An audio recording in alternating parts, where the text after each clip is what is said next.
Sistem hukum Eropa kontinental.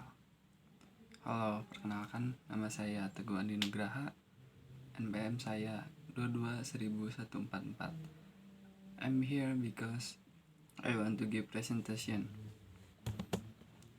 Pengertian sistem hukum Eropa kontinental. Hukum sipil atau bisa disebut hukum sipil law yang dikenal dengan Romawi Germanic legal system. Pada sistem hukum ini adalah penggunaan aturan-aturan hukum yang sifatnya tertulis. Sistem hukum ini berkembang di daratan Eropa sehingga dikenal juga dengan sistem Eropa kontinental. Jadi sebelum pada masa dulu zaman kerajaan Roma, jadi sistem ini tuh dipakai pada zaman dulu dan disebar-sebarkan oleh negara-negara Eropa jajahannya.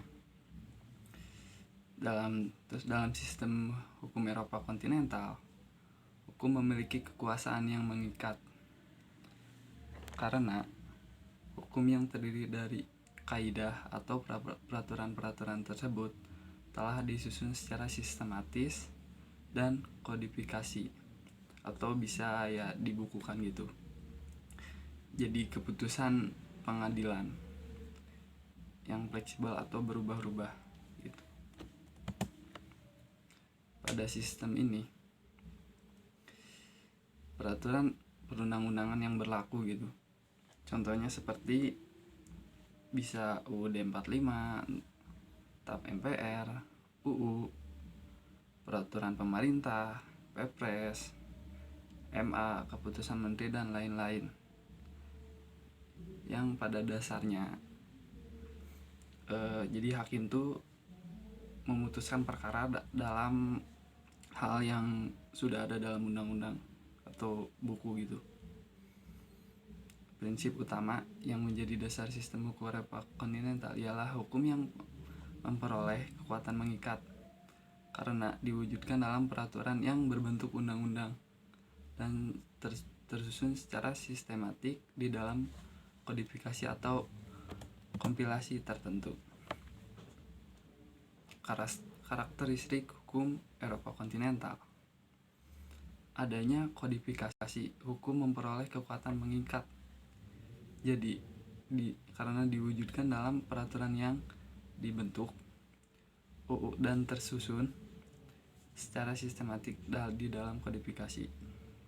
Ya, kurang lebih seperti itu.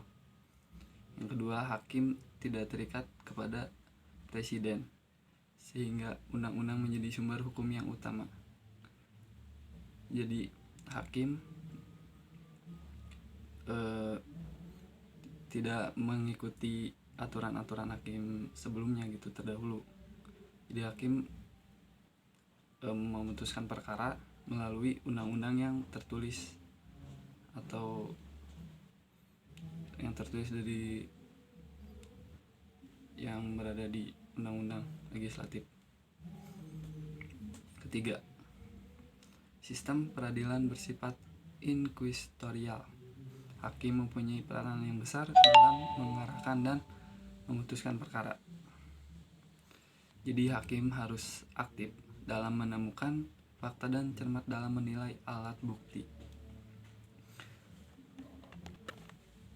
Next.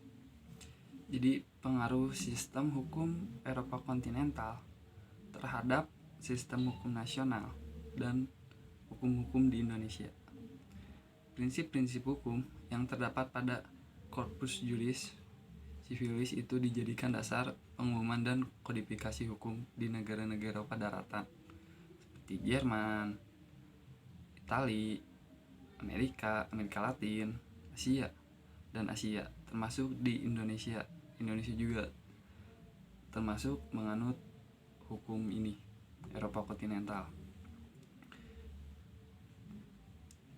Bagaimanapun juga, seluruh alur pengembangan sistem hukum di Indonesia telah banyak terbangun dan terstruktur secara pasti berdasarkan konfigurasi asas-asas yang telah digariskan sejak lama sebelum kekuasaan kolonial tumbang. Dasar-dasar konstitusionalnya dapat ditemukan kembali dalam Regenering Regiments 1854 dan terus bertahan sampai masa-masa akhir kekuasaan kolonial, dan yang ternyata dinyatakan terus secara eksplisit dalam UU Republik Indonesia sejak tahun 1945. Jadi pengaruhnya terhadap Indonesia dan nasional itu hukum Eropa kontinental sangat berpengaruh, karena ya mungkin hukumnya yang secara tertulis ataupun sebagainya gitu. Terima kasih, sekian dari saya. Assalamualaikum warahmatullahi wabarakatuh.